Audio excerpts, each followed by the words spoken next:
very much. So, good morning, good afternoon, everyone. Again, I'm Jan Tezcanli, working for Ericsson. I'm based here in Dubai since 6 months. I've been in the industry since the mid-90s when I started my career throughout with Ericsson. Ericsson is a radio-focused company, but fiber has always been part of our legacy and will be for the years to come as well. Fiber plays a very important role for both fixed as well as mobile broadband networks in the future. We're also a member of the Fiber to the Home Council in Middle East. So I'll do a couple of slides from the Fiber to the Home Council, talking a little bit about where we are in the Middle East region when it comes to fiber to the home adoption. I'm not sure how familiar you are with fiber to the home, but it's of course the extreme or the sort of end game where fiber reaches every address or every lamppost or bus stop even in a market. And then I'll talk a little bit about, from our perspective, the keys to success of fiber deployments. To that, perhaps I should mention FTTH Council is an industry organization that is there to promote and accelerate the adoption of fiber to the home globally. They produce global rankings every year, so this is where we are as mid last year in terms of household penetration with economies with at least 200,000 households. And there's a couple of Middle East countries represented here. A couple of the smaller countries, of course, UAE and Qatar, actually on top of the list in terms of FTTH adoption. And then we have Singapore, South Korea, Hong Kong, Japan, some of the advanced economies in Asia. Sweden is somewhere in the middle there, my home country, at 40%. And here you see the blue part is fiber to the home subscribers, and the red one is fiber to the building connections. So there's a lot that remains to be done on this list as well, as you can see. Moreover, on the sort of the tail end, where we have a lot more of the Middle East countries, there's a lot more to be done. And it will be done eventually. Of course, it's a matter of time and business case and other things, which I'll touch on a little bit. The leading access technologies in Middle East today is still DSL, ADSL access. There's more than or almost 30 million fixed broadband subscribers and 162 million mobile broadband subscribers in the region. And ADSL is still leading, but fiber to the home and fiber to the building is growing more rapidly in some countries, including Bahrain, Kuwait, Lebanon, and is already leading as we saw, in Qatar and UAE. So on fiber to the home, fiber to the building in MENA, which is on a global level not very advanced, but it's coming, represents a lot of growth. We have 2.5 million FTTH subscribers, and with some almost 6 million fiber to the home or building homes passed, which, if you will, is when you build the basic network, you pass buildings. Once you've built the homes passed network or premise passed network, you'll have, in a matter of a week or two, you'll be able to connect customers onto that network, so you can start doing your marketing, etc. The growth, the year-on-year growth, subscribers plus 25%, and homes passed some 8%.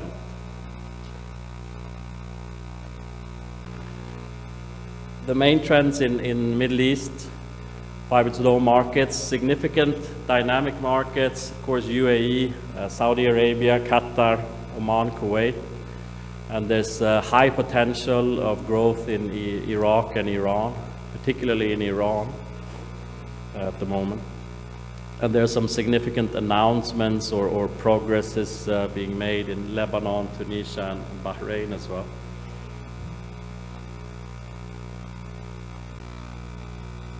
Again, some of the trends then in MENA when it comes to fiber to the home, homes passed markets. Saudi Arabia in absolute terms, of course, represents the bulk of the activity. UAE and Qatar, but they have already reached almost 100 or 95%. And then we have countries like Egypt, Bahrain, Oman, Morocco, Iraq as well coming along with quite a bit of way to go, so to say. Mobile broadband as a competitor to FTTH, possibly, yes, as an interim solution, definitely. And we are, of course, heavily involved in the dynamics between mobile broadband and fixed broadband, being Ericsson, one of the world leaders in mobile broadband particularly. But we also see that with the aggressive growth of mobile broadband, there's opportunity for fiber to the home. We see an increasing need of fiber to the way the radio networks are developing, with small cells moving into 5G and so on. So I think eventually these networks are going to merge. When fiber is sort of moving into the base stations, to small cells, you are very much very near or in the same areas as you know, where people live, etc., population centers. So we see a lot of synergies between the development in mobile broadband and which can ease up the business case, if you will, a bit on the fixed.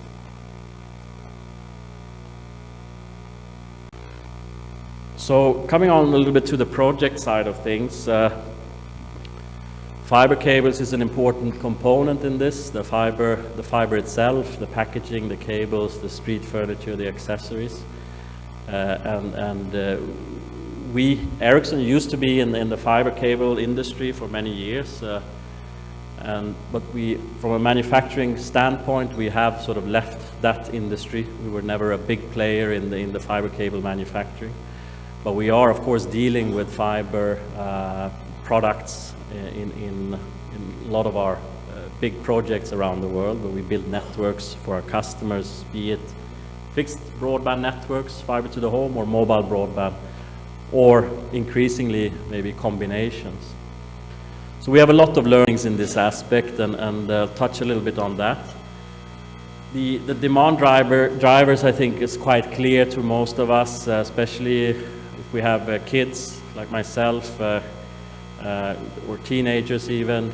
We know that demand for Wi-Fi is quite high these days.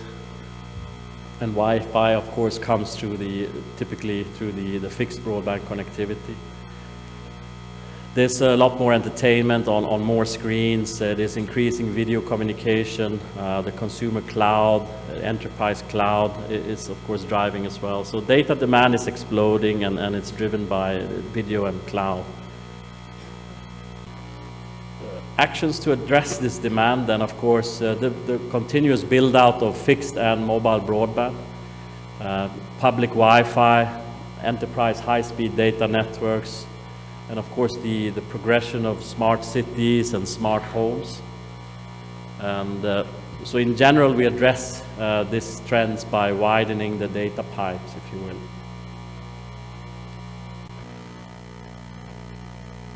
And the challenge, the main challenge pretty much in the fiber-based broadband industry is, of course, to justify the build of networks for tomorrow's traffic today. So I think this picture is good to illustrate that. But so the main challenge then is, of course, time to pass the premises, time to new services, time to connect and build, and resource utilization. The other challenge, of course, is risk, the network planning complexity, the route and drop location uncertainties, etc. Local competence, resource bottlenecks for mass deployments, and network performance and operation. So time and risk and total cost, of course, the plan, design, build, operation, and network management. Resources for ramp up and future capacity upgrades. So these are some of the challenges that operators face. Design and deployment complexity. We cannot underestimate the complexity in these networks, and this is just to illustrate if you're going to pass 1 million homes, there's a lot of things to manage. There's 840-foot containers, there's 5,000 work packages, there's almost 100,000 kilometers of fiber cable, a lot of design hours that goes into it, and a lot of equipment and lots of excavation of earth. So all of this needs a industrialized, holistic approach. And we typically recommend to address this looking at the key challenges, starting with the sort of the strategy and the business case, of course. You need to have proven processes for that, so global best practices, if you will. Planning and design is a key area as well to understand and to get that part right, if you will. Network infrastructure, which is represented by the products, the cables industry, hugely important as well, and to have flexible solutions there. We'll look very briefly on every topic separately. Pre-construction, of course, is a massive challenge area for the deployment of these big cable networks when it comes to resources, and not least the permits and rights-of-ways of basically building networks in the public domain.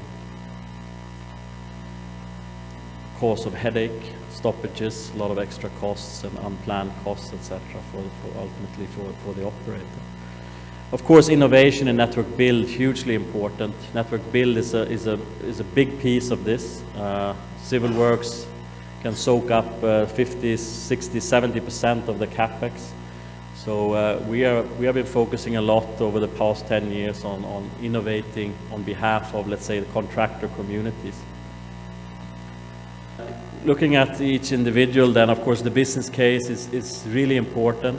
The endpoint monetization alone is not really enough for fiber networks. So looking at the different segments, the access, metro, and core, there's a lot of different segments that can be served within those segments, so to say, and different business models that can apply. Leasing dark fiber as an example, combining these assets, and of course also in residential and business needs to be looked at separately as well. So that's the business side. The design side, of course, it's hugely important to look at, assess and integrate all the data to get an optimal design. Looking at how many connections, which type of connections, and where, and so on, considering demographic data, subscriber demands, etc. So we recommend to look at the total cost of ownership for each location and solution, and develop heat maps, if you will, where you'll basically get most bang for the buck for your capex, where to build first and why, considering not only technical but also commercial aspects and competition, etc. Coming into the cables and the product side of things, of course, we have grouped them as 3 different segments or domains, where you have the conventional fiber cable solutions, which has been around for many years. We've deployed actually Ericsson and we have deployed fiber in Saudi Arabia since the late 70s, early 80s, direct buried cables in steel joint closures, which are still there serving their owners 40 years in. So conventional cables is one of the groups. Then we have the air-blown fiber, as we call it, which is more of the micro-ducting solutions, coming in a big way, where basically we're talking about miniaturized or mini cables and mini ducts, etc., which of course from a price perspective, has the same profile as the conventional fiber cables, perhaps, but it has big implications on potential civil works methods that are less intrusive or disruptive, and can bring down the cost quite extensively. And then, of course, we have, I think, primarily driven from North America, the pre-connected solutions, the Corning type solutions that was developed to basically eliminate or minimize the need of splicing fiber cables in the field and in people's homes, etc. So a lot of pre-connected solutions there. We believe that multiple deployment options actually increase the speed and efficiency. So when we advise operators, we would like to see them keeping a bit of a flexible approach to this to actually get the speed and efficiencies. So a very important component, of course, the actual fiber hardware. Tools, extremely important as well. Integrated real-time tools for efficient deployments to provide accurate and clear instructions to the field forces, allow field changes to be captured in inventory, empower technicians to get it right the first time, so to say. So common real-time view will cut reworks up to 50%, so hugely important. A couple of more slides focusing then on the cost breakdown and the reason why we are focusing a lot on innovation in let's say the civil works or the build part. As you can see on the left side, you have a breakdown, the cost breakdown of a greenfield scenario of let's say a fiber to the premise network being built.